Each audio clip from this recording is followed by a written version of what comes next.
Welcome to smiley channel.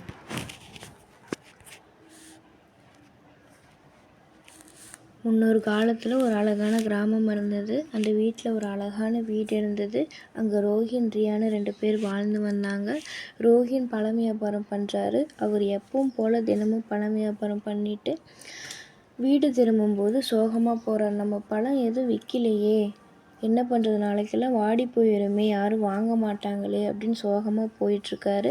இன்னொரு பக்கம் 2 கிளிங்க மரத்தில் உட்காந்துட்டு நமக்கு எந்த பழங்களும் கிடைக்கலையே, வெயில் காலத்தில் எல்லாம் வறண்டு போய் கிடக்கே, என்ன பண்ணுறது, நம்ம அப்பா அம்மாவுக்கு வேறு உடம்பு சரியில்லையே, அவங்க பசி தாங்க மாட்டாங்களே, காடு ஃபுல்லாக தேடியும் கிடைக்கலையே அப்படின்னு யோசிச்சுட்டு அவங்க உட்காந்துட்ருக்கப்ப பழம் வியாபாரம் பண்ணுற ரோஹின் கண்ணில் தென்படுறாங்க 2 கிளிகளுக்கும். கிளிங்களும் சரி சந்தோஷப்பட்டுட்டு அவங்கக்கிட்ட போய் நம்ம கேட்கலாம் அப்படின்னு போய் ரோஹின்கிட்ட போய் கேட்குறாங்க.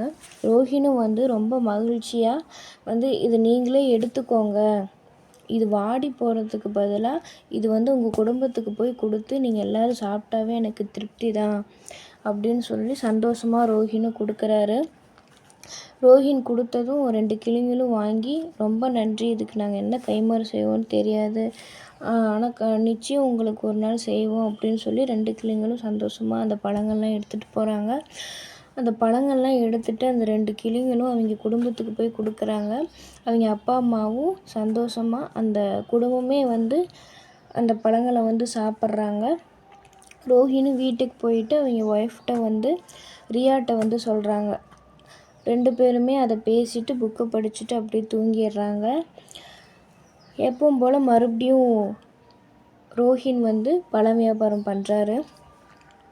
அப்படியே நாட்கள் போகுது. திடீர்னு ரோஹினோட மனைவிக்கு உடம்பு சரியில்லாமல் போகுது. ரோஹினுக்கும் ரியாவுக்கும் உறவினர்கள் யாருமே கிடையாது. அதனால் 2 பேர் மட்டும்தான் இருக்காங்க. அதனால் ரோஹின் பழம் வியாபாரம் பண்ணாமல் ரியாவை பார்த்துக்கிறாங்க. அவங்க கொஞ்சம் காசு சேர்த்து வச்சுருந்தாங்க. அதனால் அது உடம்பு சரியாகிற வரைக்கும் இது போதும்னு சொல்லிட்டு ரியாவை பார்த்துக்கிறாரு. உடம்பும் சரியாகுது.